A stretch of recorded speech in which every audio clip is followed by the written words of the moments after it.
The spine, also known as the backbone, provides structural support, stability, and helps maintain proper posture. The cervical spine, located in the neck, is the uppermost portion of the spine and consists of 7 vertebrae. These vertebrae are separated by intervertebral discs, which act as shock absorbers and allow smooth movement of the neck. Over time, these discs can degenerate or become damaged, leading to neck pain that may radiate into the shoulders or arms. Cervical disc disorders are a common cause of these symptoms.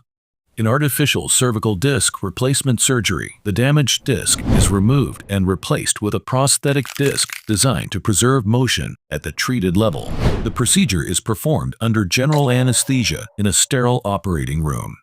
The surgeon approaches the cervical spine through the front of the neck. A small incision is made, and the surrounding soft tissues are carefully retracted to expose the spine. The damaged disc, along with any bone spurs or disc fragments compressing the nerves, is removed. The disc space is then restored to its normal height to relieve pressure on the spinal nerves. An artificial disc is inserted into the prepared disc space and positioned using fluoroscopic X-ray guidance to ensure accurate placement. Finally, the soft tissues are returned to their normal position, and the incision is closed.